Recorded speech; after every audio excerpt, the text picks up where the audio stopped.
Namaskar. Last week we were inspired by the divine messenger, sage Narada.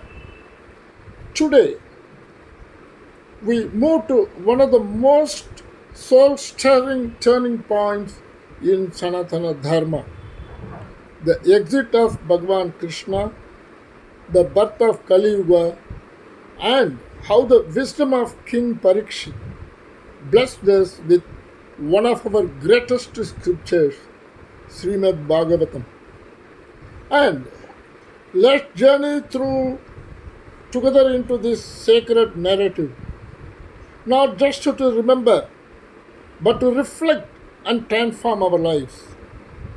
When Krishna left this earthly plane, the light of Dharma withdrew with him. It was not death, but his divine exit to signal the end of Dwapara Yuga. As he departed, the age of Kali Yuga descended, marked by darkness, decline in values, and erosion of spiritual discipline. Like the sun setting behind the hills, Krishna's departure left behind long shadows, and in those shadows emerged Kali Purusha, the personification of ignorance, deceit, and indulgence. So King Parikshit, the valiant grandson of Arjuna, ruled with Dharma. He came across Kali Purusha, disguised as a humble wanderer, trying to gain foothold on earth. Parikshit, with a sharp intuition, sensed danger behind the disguise. He raised his bow and thundered, "You have no place where Dharma rules. You are the enemy of truth." Kali Purusha fell at his feet and pleading, "O king, every yuga has its time. Grant me a place to live." Moved by justice, Parikshit granted him five places. Five places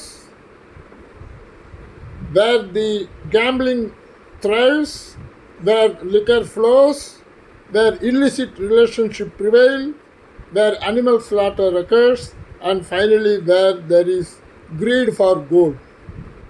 Kali rejoiced, for these five places would soon flourish in human society. And thus began Kali Yuga, not with a war, but with a silent compromise. One day, Parikshit, while hunting, came to the ashram of sage Shamika, maharishi, who was deep in meditation. The king, exhausted and thirsty, received no response, and in a moment of anger and ego, Parikshit placed a dead snake around the sage's neck as mockery and left. When the sage's son Shringi, a young tapasvi, saw the insult to his father, he uttered a terrible curse. "Within 7 days the king shall die, bitten by the serpent Takshaka." Sage Shamika was grief struck. He knew the king did no grave wrong. It was a momentary lapse, but the curse was done. When Parikshit heard the curse, he neither panicked nor blamed. He renounced his kingdom, sat on the banks of Ganga, and awaited his fate. And his one desire, "Let me spend my last 7 days immersed in the divine." This is when sage Sukha maharishi, son of Vyasa, arrived, glowing with Brahma Jnana, detached and serene. And for 7 divine days, Sukha narrated to him the Srimad baghavatham, the nectar of Bhagavan's stories, the path of bhakti, the essence of Vedanta, and the wisdom of Vairagya. Srimad baghavatham, a book for all yugas. It just not a text. It is a breath. It's a breath of Bhagavan, captured in 18,000 verses.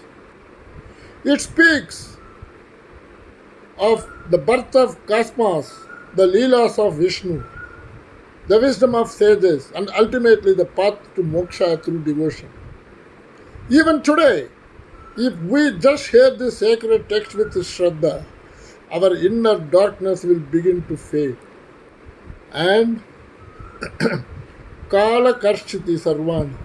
Time drags away everything, beauty, power, pride, and even life. So, Namasmaranam Muktaye, that is, chanting the Lord's name leads to liberation. And Kali Yuga is not some myth, it's your WhatsApp forward, your browser history, your every daily distraction. Today, we are surrounded by 5 abodes of Kali addictions of the screen, manipulative relationship, obsession with money, lack of time for elders, or silence, and above all, forgetting the self. Let the story of Parikshit teach you this. You can turn even a curse into a blessing. If you have the clarity to surrender and the courage to seek the truth. And in a world of 1 minute reels and 10-second dopamine hits, take 7 minutes a day, just 7, to chant a name, read a sloka, or sit in silence. As Parikshit transformed death into liberation, so too can you transform distractions into devotion. Ask yourself this: if I had just 7 days left, what would I do? Have I begun the Bhagavatham within me? Is my pursuit of pleasure costing me peace? Kali Yuga may be outside, but you can be a Satya Yuga within. In the age of speed, Srimad Bhagavatam is a path we need. In the age of selfies, it is a mirror to the self. In a world spinning with distractions, where success is often measured in likes and followers, Srimad Bhagavatam calls us to turn inward, to discover the divine within. This is not just an ancient text, it is a spiritual GPS that guides humanity from chaos to clarity, from ego to eternity. It teaches us that wealth without compassion is poverty, that power without surrender is arrogance, and that knowledge without devotion is dry dust. When a child like Durva can attain God through sheer determination, when an elephant like Gajendra can be rescued by a divine call from the heart, and when a boy like Prahalada can stand against the tyranny with unshakable faith, what stops us from rising? Bhagavatam tells us, don't fear the world, remember the Lord. In this Kali Yuga of confusion, pollution and illusion, Srimad Bhagavatam is our lifeline of light, our bridge from despair to devotion, our call to rise from success to significance. Let us not read it, let us live it. Let our lives become a living Bhagavatam, where every act is love, every thought is truth, and every breath is gratitude. May your coming week be filled with truth, grace, and stillness.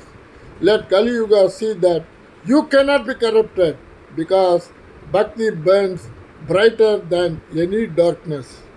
Best regards, Raju Krishnan, Hyderabad.